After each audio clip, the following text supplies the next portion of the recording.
Okay, so look, in terms of the five key trends, firstly, HR needs to be able to demonstrate that they can participate at the executive table. We certainly see there is a war on HR at the moment when you have esteemed business publications like the Harvard Business Review talking about compliance being conducted by legal and line management managing the relationship.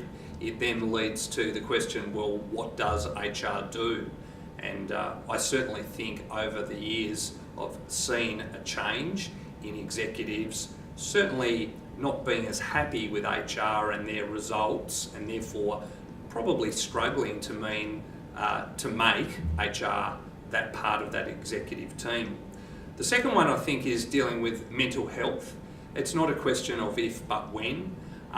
There's no doubt about it, we've seen certainly in cases like Grant and a host of other ones that work health and safety and that interrelationship between performance continues, and certainly tribunals, courts are all looking at it, and particularly the way an employer deals with that mental health issue.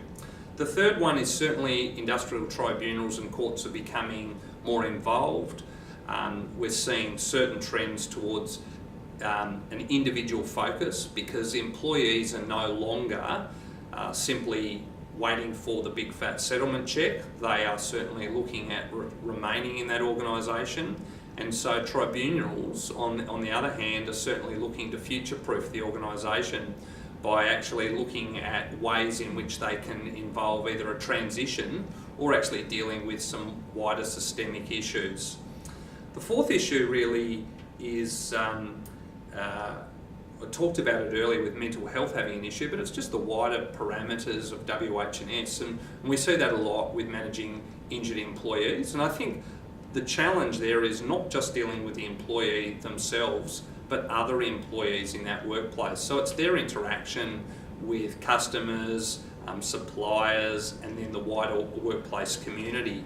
So looking at it individually, it's no longer just enough for an employee to say, well, I've got a work health and safety issue. You're looking at it broadly, and certainly when you look at cases like BHP and Grant, where they're talking about the significant fines that are subject to employers for non-compliance, that it becomes a legitimate issue.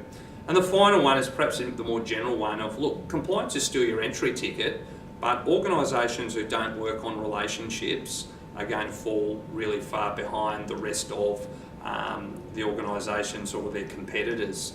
So that means that if you're going to demonstrate a value as an HR professional, you must be able to demonstrate you can deal with conflict, you can resolve interpersonal relationships, and actually manage issues from the perspective that that employee is going to remain in your workplace, not from the perspective that you can pay your way out of it. And I think if you have a look at that from the focus, the better your organisation can deal with relationship issues and train and skill up managers and employees just to deal with those, that will be perhaps the biggest win for your organisation.